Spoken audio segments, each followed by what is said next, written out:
The Supreme Court ruling overturning Roe v. Wade last year reignited a nationwide debate. Many demonstrators in our nation's capital returned home with questions aimed at their local leaders. Several states immediately took action to severely limit access to abortion.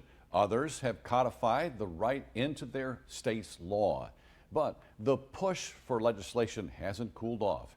This year, several states introduced legislation that aims to control certain aspects of the procedure. Right now, 44 states prohibit some abortions after a certain point in pregnancy. 12 states ban abortion. Abortion is legal in North Carolina. However, there have been questions as to how long it will remain legal.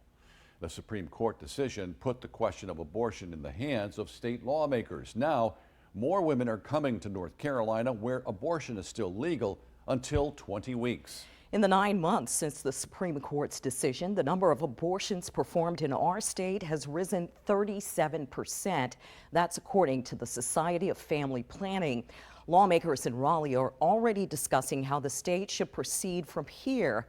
News Channel 12 star Connor talked to some of them and joins us in the newsroom. Both Democrat Senator Candy Smith and Republican Representative Keith Kidwell says that abortions are no surprise. They say that the situation is more likely to get worse if guidelines aren't used. More and more women are traveling to the state of North Carolina to get abortions. I think more than anything, people are coming here because it's the only place they can. It's just there's no other options. Senator Candy Smith, a Democrat, believes that the rise in number of abortions here signals a need in society. And if they're coming in because of their ban being 12 weeks or zero altogether, then that's going to increase our numbers automatically. So it's unfortunate. And it is scary. Republican Representative Keith Kidwell says it's something that's, quote, no badge of honor. Abortion in the United States has become a birth control, and people want to call it a right. How someone can feel it's a right to kill a child, and I do say it's a child. I know people want to use the term fetus and things of that nature.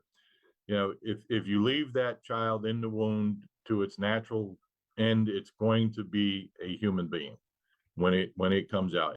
Executive Director at A Preferred Women's Health, Kala Hale, says the increase creates capacity issues for clinics across North Carolina. Hale says up to 60% of the patients here at her clinics are from out of state. Now we're seeing folks as far away, regularly from the Midwest, from Kentucky, Alabama, Texas, Louisiana. We had folks the other day from North Dakota. So it's people are traveling far and wide. Molly Rivera, Communications Director at Planned Parenthood, says they too have seen a surge come from out of state. Rivera says 74% of the patients seen at their Asheville location are traveling from neighboring states. Senator Smith says the future of abortion laws is in the hands of the voters. There's a way that if Democrats were in office and we were able to win the majority back, and that's not just in North Carolina, also at the federal level. So therefore, the individuals who truly believe that women should have the right over their body and what happens to their body, they need to be at the polls voting. We have a whole lot on the line.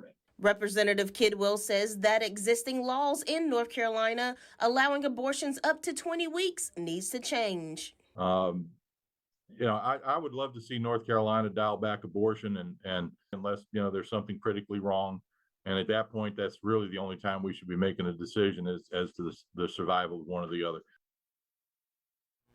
Now, Representative Kidwell tells me that he's one of several Republicans lawmakers working on their own bills right now. Now, that would further the limit of abortions in our state. Kidwell says his bill would state that life begins at conception. In the newsroom, I'm Star Connor for News Channel 12.